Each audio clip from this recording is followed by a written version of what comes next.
One of the skeptical theories is that these people are attention seeking, or they're in it for fame and fortune. Well, not sure there's too much fame or a lot of fortune to be had. They're speaking out more because they're looking for answers, I think. If you have an experience like that, and you genuinely believe you've had that experience, part of you will say, maybe I'm going crazy. Well, I just flipped out. I became hysterical. Because it's one thing to say that you've seen a UFO. It's quite another to say that you've been on board one. Throughout our pop culture, there are countless scary movies, TV shows, stories of aliens kidnapping humans, conducting invasive experiments on them,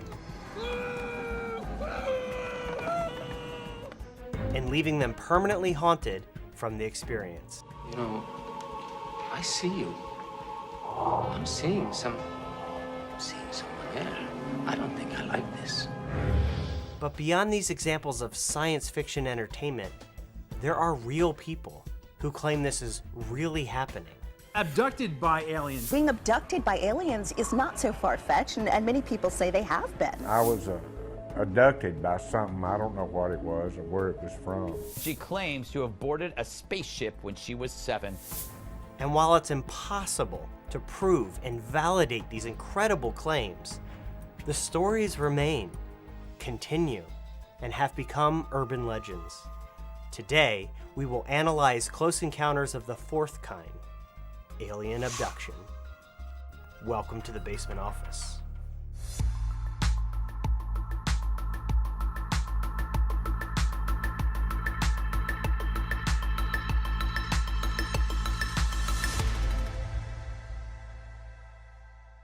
When I say the phrase, abducted by aliens, alien abduction, most people have heard that before in various ways throughout pop culture, movies, television, music, books, all forms of entertainment. And it's through that lens, an admission that as a journalist, there is no way I could prove alien abduction is real. By the end of this episode, we're not going to offer much of anything new to prove that alien abductions are real, but what we are acknowledging today is the fact that the concept of a close encounter of the fourth kind, an abduction, a kidnapping by an alien presence, is part of the zeitgeist of our pop culture, and we are going to acknowledge that through certain cases that have become part of folklore in this country, a part of urban legend in this country. And I'd like to start in 1961 with the grandfather of them all, in many ways the genesis of the idea of being abducted by aliens, the Betty and Barney Hill case. Well, this is September 1961. Betty and Barney Hill are driving back home late at night and claim that they see a light in the sky, and it's kind of a little bit spooky, seems to be following them. I guess it's a classic UFO encounter. And they get home and they say that two odd things happen. First, they find that their journey took longer than it should have done, and this is a route they were familiar with. There was a period of unaccounted for time, missing time. It's like something happened and maybe their memory edited it out. The second thing that happened was that they started having flashbacks, dreams, suggesting that something else had happened during that sighting. Something they were somehow forgetting part of the story. And this got really troubling. And then they went and they met a doctor who specialized in hypnotic regression. And he regressed them. And under regression hypnosis emerged this story that, look, this wasn't just a UFO sighting. They say that this thing actually took them on board the craft. They were abducted by aliens. I spoke with Betty's niece, who was alive and in the room as a young girl when Betty and Barney first called and said that they had experienced that. She remembers being a little girl and her aunt and uncle telling this story just right after this experience. Let's cut to her and see what she has to say. My name is Kathleen Marden, and Betty and Barney Hill were my aunt and uncle. I was 13 years old when this happened. So you remember that day, in your memory, you remember Betty calling? Yes, Betty called my mother, who was her sister. I was home from school that afternoon, and it was so shocking to me that I remember it very well. At that point, was Betty saying they saw something, or was Betty saying we were taken? Betty was talking about a close encounter with an unconventional craft. They remembered immediately that Barney saw figures on that craft that he described as being clothed in black, shiny uniforms. And almost immediately, she and Barney heard a series of code-like buzzing sounds striking the trunk of their 1957 Chevy. The next thing they knew, as if only a moment had passed, they were 35 miles down the highway. They didn't know how they got there. And then they drove on home, and they found evidence that something unexplained and unexplainable had occurred to them. Betty's dress was torn in several places. Barney's shoes were so deeply scraped that he had to buy new shoes. The watches they were wearing that night had stopped running and never ran again. It was suggested to Betty and Barney Hill that they call the local Air Force base about their encounter. And here is the official U.S. Air Force report regarding Betty and Barney Hill's UFO. Their testimony of the sighting is recorded. It's regarded as a strange incident. The subject of the report is unidentified flying object. The report states that radar did indeed pick up an unidentified flying object that night, but that it was a weak return and it could have been a false reading. It also states that while there are some inconsistencies in the story, Barney Hill's, quote, honesty and seriousness appear to be valid. But there was no official final conclusion as to what they had seen that night. At what point do Betty and Barney begin to remember their abduction? Betty had a series of dreams that began 10 days after the event. They happened very early in the morning, just as she was waking up. And she wondered if they might be real. Barney simply developed post-traumatic stress disorder, and we attempted to help Betty and Barney as a family to find answers. What brought on the hypnosis? At what point does someone go, hey, you guys should be hypnotized? Barney ended up taking a leave of absence from work. He had developed high blood pressure, bleeding ulcers, post-traumatic stress disorder, wasn't able to sleep. He was very traumatized by all of this. And so Dr. Benjamin Simon was recommended. The hypnosis sessions began in 1964, early 1964. Okay. And these hypnosis sessions were, or at least partly, recorded. There is audio, correct? Yes, they were recorded on audio tape. I don't know where we are. I don't even know how we got here. They took me and carried me up this ramp. God, I'm scared. They're taking me up to the object. I don't want to go on it. I don't want to. I don't know what's going to happen if I go on it. I don't want to go. Through separate hypnosis sessions, Betty and Barney remembered in clear detail having their car halted by men standing in the road. Barney realized these were the same ones he saw on the craft. Betty became hysterical at this point. She had never been so frightened in her life. She opened the door to the car and was going to run into the woods and hide. She was intercepted before she could do this. Barney opened the car door. He stepped out and he was taken. He and Betty were escorted down a path through the woods onto a craft. Betty fought. This is how her dress was torn. Barney could feel the toes of his shoes bumping along the rocks. This is what caused the damage to his shoes. They were taken to separate examining rooms on the craft where they were given separate examinations. The non-human entities were very interested in their skeletal structure, in their nervous system, in their skin, in what was inside their mouths, inside their ears. Skin scrapings were taken, hair samples were taken. And he sticks a needle into my nail. And I'm crying and I tell him it's hurting, take it out. All right. Get away from me. All right.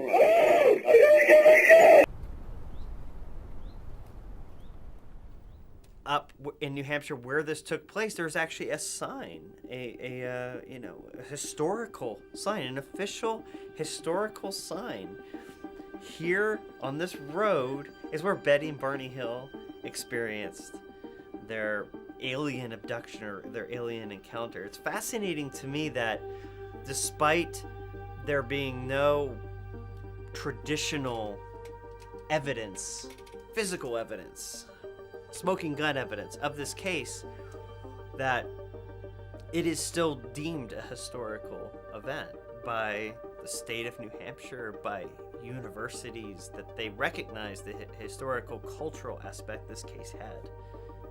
Well, I think that's right, that whether you believe this happened in a literal, physical sense or not, and of course opinions are divided on that, there's no denying that it is part of pop culture, and so thus it is historically significant. This case, after all, is the ground zero of the alien abduction phenomenon. If you were a skeptic, you would say this is the case that led to lots of copycats. Right. And if you're a believer, you'd say this is the case that encouraged other people who had or were going to have these experiences to speak out because they felt that maybe they weren't alone with this after all. Let's move on from Betty and Barney to 1975. Another pop culture event happens with Travis Walton. And for those of you who have seen the movie Fire in the Sky, which I saw when I was 12 and scared the crap out of me, set up Travis's story. Well, Travis is a logger, and he and a group of loggers are clearing an area of forest up near Snowflake, Arizona. And they say that they see a UFO at extremely close range. And Travis, being, I guess, the sort of bad boy of the group, approaches this object. And his testimony, and the testimony from the other people in the group, is that a beam of light then strikes him, comes from the UFO, hits him, sends him flying, and they think he's dead. And they just hightail it out of there. They drive away at high speed, and eventually when they stop panicking, they say, no, we've got to go back for him. They go back, he's gone. They head back into town, and what to do? So they kind of relay this story, and the local sheriff's department think that they've murdered him. Right, obviously. But they stick to their story that there was this UFO encounter, and these people are seriously being questioned with the view that they might have killed him. Right. So this was a prank of some sort. This is the time to fess up to it. Right. And say, no, he's okay. He's when just, the police is he's just accusing hiding you of somewhere. murder, Yeah. then you're like, okay, it was just a joke, right? 5 days later, he turns up again. Disorientated, disheveled, not exactly sure what's going on, with only patchy memory of precisely what has happened. And at that point, well, that's huge relief. At least they haven't killed him, so they're off the hook on. You obviously didn't kill this guy because there he is. Yeah. He's acting weird, but there he is. You didn't kill him. Great. And he sticks to his story. Right. And he sticks to his story to this day, which is that after he was struck by this light beam, he was taken on board the craft. Oh, you were on board the craft. Yes. You remember that? Yes. What do they want with you? I don't know. He described 3 entities, quite short, disproportionately large heads again, and huge eyes, and they were wearing some sort of one-piece orange jumpsuit. And he says he fought with them. He struggled. He was afraid. He fought them. And this went on until a human-looking, maybe human-looking entity, who knows, but came and led him out of that confrontational situation into another part of the craft to calm him down. And then some other human, or apparently human beings, put some sort of clear plastic mask over his mouth. And the last thing that he remembers was this image. And next thing, he came to, he was walking down the highway, and the UFO was above him, departing. Central to a lot of these encounters is some sort of what looks to be a medical procedure, an examination, taking of samples, whatever it is. Not a million miles away, I guess, from what we would do if we were tranquilizing an animal and studying it. We'd take a sample, we'd maybe put a tracker in it, release it again. Right. Now, so these gentlemen took lie detector tests. There were at least 2 lie detector tests, and some of these people have had multiple tests. The truth of it is that some were passed, some were failed, some were inconclusive. I think there's a wider debate to be had about lie detectors anyway. According to various reliable sources, they're not 100% accurate. Some people can beat the system. And of course, if you believe, even if you think lie detectors work, if you believe this happened to you, but it didn't, you will pass. So it's possible to pass a lie detector test as long as you sincerely believe that this is what happened. Right. And Travis's story also is another story that's entered into, a certain aspect of American folklore. It's become a story that is told, a movie that is made, a book that is written. It's not scientific, it's not forensic, it's not a provable story from the traditional standpoint, but it's there. It's in the American culture. It's in the American zeitgeist, this story. You've met Travis. What's your impression of him? He strikes me as being utterly sincere. The other odd thing, which I think lends credibility here, is that Travis is a tough guy. These are loggers. They don't scare easily, and he was, by all accounts, something of the troublemaker in the group, the real wild, bad boy. And yet, every time I meet him, we talk about this. I look him in the eyes, and I see that same look that you see in the eyes of someone who has post-traumatic stress disorder, and some say that's exactly what he has, a sort of haunted, hunted look, this big, tough logger, and yet this he can't deal with. Okay, I want to talk about Terry Lovelace. He and his friends go camping in 1977, and they see a UFO. They're sitting around, and they see a hovering UFO. And here's a sketch of the UFO he claims he and his friends saw. A massive triangle UFO. You can see he drew himself and his friends below in order to convey the scale of this thing. At one point, one of his friends allegedly shined a flashlight onto the craft, and he says the triangle center light responded by shining a bright beam onto them. And I think Terry thought that's all it was this strange encounter buddies had while camping, until 2012 when he developed, I think he called it a numb spot in his leg. It was a spot where he couldn't feel his finger or anything, and went to get x-rayed. And these are the supposed x-rays that were taken. And he claims doctors found a metal object here in his leg.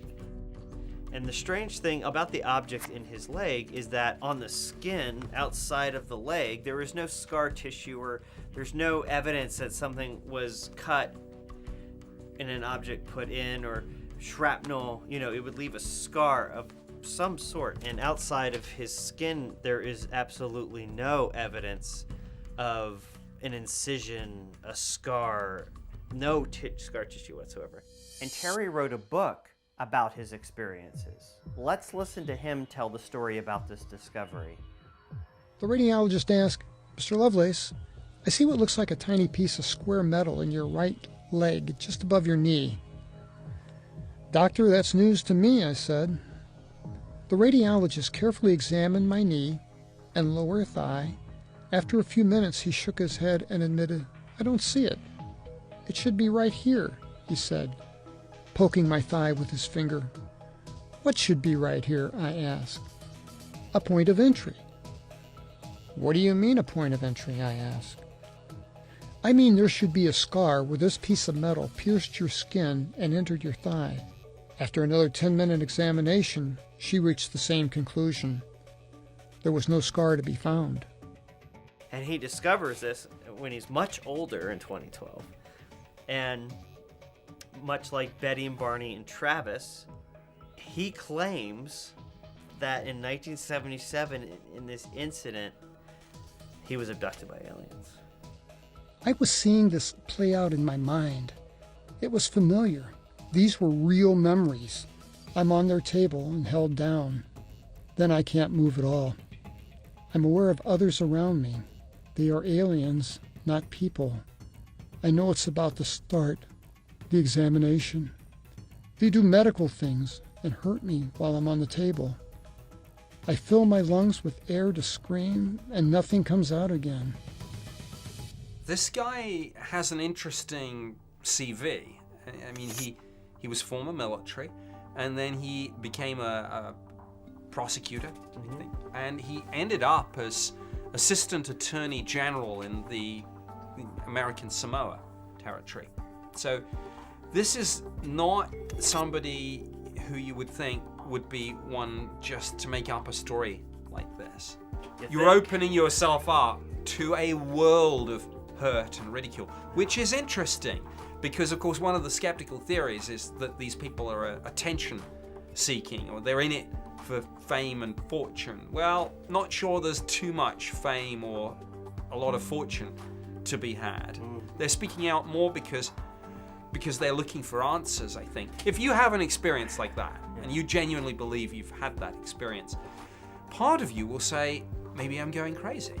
Because it's one thing to say that you've seen a UFO, it's quite another to say that you've been on board one.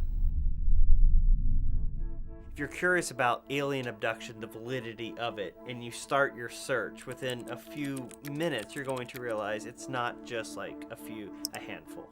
There are lots and lots and lots of people like Betty and Barney and like Travis who claim to have had similar experiences, correct? Absolutely. There are literally thousands and thousands of these cases. And like, again, with every one of these cases, there is little to no physical, like, evidence, analyzable evidence. That's not to say, like, I don't want to be insensitive, because in a lot of these cases, they believe they were. Yes. They believe that the traumatic assault, the traumatic pain endured, the nightmares, they believe, and I believe they believe what they're saying, and that they suffer from something and that they're traumatized by something, and I don't want to minimize that or make fun or berate that, because that all of that is serious stuff and should be taken into account when it comes to the well-being of this human being.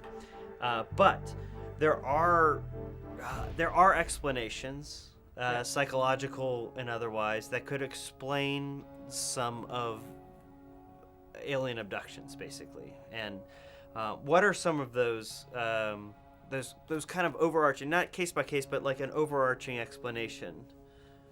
Well, first of all, right at the top of my answer, I should mention probably the biggest problem with the whole alien abduction phenomenon, and that's the fact that a large amount of this material only comes out after regression hypnosis. Not all of it, but a lot of it. And that's a problem because there isn't even consensus in the scientific community, in the psychological community, about what hypnosis is.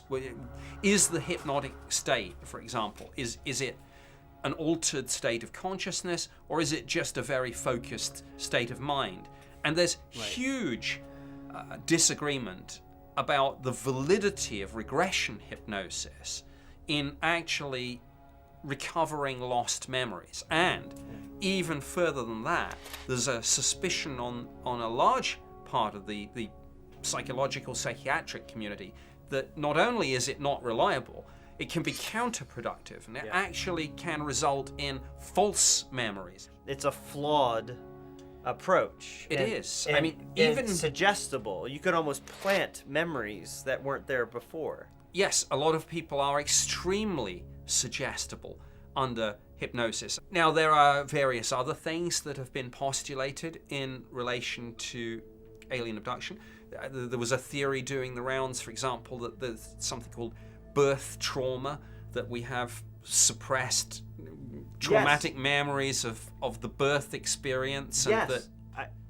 I was talking about this the other day about, when you're born as a baby, your vision is very blurred and blown out and distorted, and how you would view your mother, essentially your mother's face, would be a big head, and the eyes would seem really big, and even though I can't right now consciously remember when I was 2 days old any memories, those are in there. Somewhere in your brain are those images buried, and accessing those images of the big head and the blown out eyes is a possibility, an explanation that you've tapped into that fear, being outside of your element and being in a white room and people being prodded and poked and cut and snipped and all of this stuff, One of the explanations that's been suggested is sleep paralysis. Yeah. Sleep paralysis, under which you can sometimes get these incredibly vivid dreams, hallucinations that probably seem as real as you and I sitting here talking to each other now. Right. So, and this is sleep paralysis is an observable, studyable phenomenon that occurs. Moving on to another theory, let's not kid ourselves that there isn't a sexual element to this. And this takes us to difficult and controversial territory, but there's no denying, for example, that obviously when you look at the alien abduction narrative, a lot of it seems to involve, being probed, having samples taken, whether it's sperm or ova. And again, there's no denying that some people do have, I guess you would call them forced fantasies in which they are held down, disempowered. Mm-hmm. Yeah. Could this be manifesting itself in some way in people who perhaps don't want to admit to those fantasies, but maybe if they dress it up as something else, all this has to go into the pot when we're casting the net and saying, what are we dealing with here? Right. Because in one sense, being taken by extraterrestrials should be our last theory. So always we have to ask ourselves here, are there conventional explanations? And some of them may be a little bit dark side. Yeah. I guess the closest thing to physical evidence will be things like Terry's X-ray. But most of the objects that are like pulled from these people who claim they're not getting like Matrix robots out of their skin or anything like that. I haven't really seen or anything groundbreaking out of these implants or whatever. Well, I've seen some of these implants. Yeah. I've seen there are a couple of researchers who specialize in this aspect, and they say that this is the smoking gun. And my response is always, look, if it is the smoking gun, get someone to write it up in Science or Nature, get it peer-reviewed and published. And look, for anyone that says, well, the scientific community in on the conspiracy, nonsense. Someone would win a Nobel Prize off that. They 100, yeah. If this thing that I pulled from my skin turned out to be not terrestrial, not human-made, containing materials not found on Earth, and this was analyzed and published in a scientific paper, yeah, then we can revisit this phenomenon with actual like hard evidence and spin the heads of millions of people who thought this was all bunk. But until then, like we don't have anything besides some really awesome scary movies. and then the leader, he goes over and he puts his hand in front of my eyes, and he says, I'll be all right, I won't feel it, and all the pain goes away. To accept alien abduction as real is understandably hard to swallow, but our own history is full of hard-to-swallow truths. The government performing medical experiments on unsuspecting people, forced sterilizations, the MK Ultra program, mind control programs. Again, people had no idea that they were being used in this way for a CIA program. And Operation Paperclip, where Nazi scientists were granted immunity in the name of science. The list goes on. These are very dark truths that were kept from the public for decades. So if it's now being revealed that more and more UFOs are real, that the intelligence behind them might be non-human, is it really a bridge too far to suggest that something that mirrors our dark history might in fact be happening today? That all those scary movies and TV shows might just be based on something that's really happening?